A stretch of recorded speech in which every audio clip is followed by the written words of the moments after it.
حيث أعلنت وزارة الأمن الداخلي الصومالية عن ضبطها لحوالي 10 ملايين دولار كانت على متن طائرة من نوع بوينغ 737 حطت في مطار مقديشو الدولي.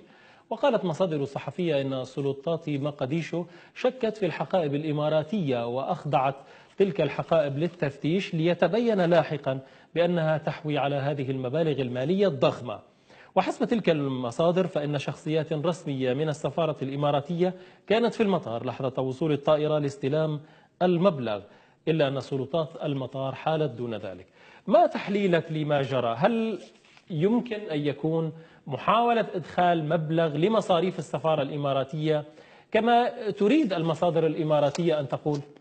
هو الحقيقة كثير من الملاحظات في هذا الحادث الذي جرى. أولا، كل سفارات الإمارات العربية المتحدة في الدول الأوروبية وفي أمريكا وفي غيرها لا يمكن أن تكون معشار هذا المبلغ. هذا المبلغ طبعا ليس مصاريف عادية للسفارة، هذا المبلغ لمسائل أخرى، ومسؤولي السفارة قالوا هي رواتب للجيش الصومالي ولبعض المتعاونين. عمليا هذا تخريب.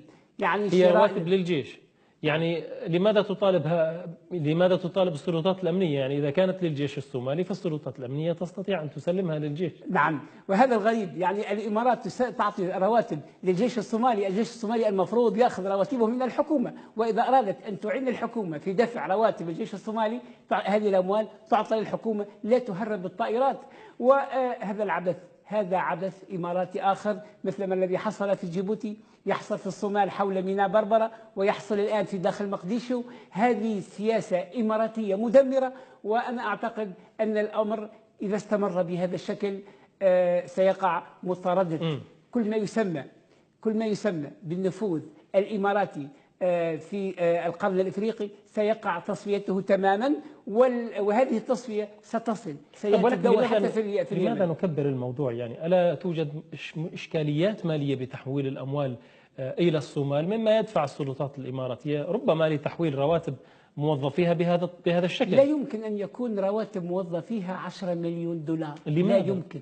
يعني هي هل تعطي اللي عندها رواتب أكثر من رواتب الحكومة؟ هذه رواتب حتى الحكومة الصومالية لا تدفعها. 10 مليون دولار هذه الحكومة الصومالية ليس عندها. هذا أولا.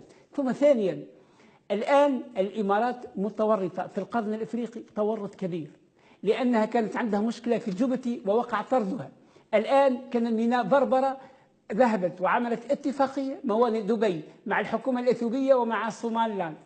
بعد ذلك وقعت مشكلة ما بين الصوماليلاند وبين الإمارات مرة أخرى، والآن الإمارات في مشكلة مع الحكومة الصومالية ذاتها. يعني ما حجم هذه المشكلة؟ يعني تقديرك لحجم هذه المشكلة. عمليا الإمارات الآن، اسمح لي، عمليا الإمارات الآن عندها وقع طردها من جيبوتي، وكان ميناء بربرة الذي عمل مشكلة كبيرة وشكت الصومال بالإمارات إلى جميع الدول العربية، وقعت فيه مشكلة مع الصوماليلاند.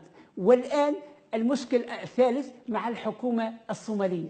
الإمارات سياستها استعلائية، فيها تخريب، فيها إفساد، وهو على فكرة ليس فقط في القرن الإفريقي، حتى الدول المغاربية في اليمن، في تونس وفي ليبيا أيضا تعطي بعض السياسيين لتخريب العملية السياسية، مثل ما أعطت لخليفة حفتر ومثل ما أعطت لأحزاب تونسية.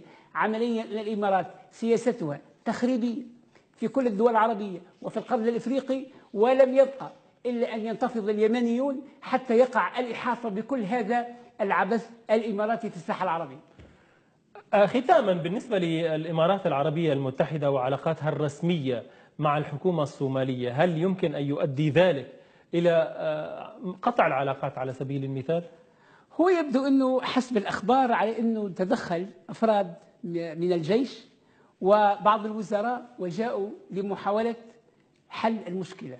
يعني أفراد من الوزراء يبدو أنهم لم يريدوا أن يصعدوا المشكل، وبحثوا عن حل وصيغة لحل المشكلة بين مسؤولي السفارة وما بين أمن المطار والمخابرات. ولكن ما نعلمه ما حصل إلى الآن أنه لم يقع إرجاع الأموال إلى السفارة الإماراتية.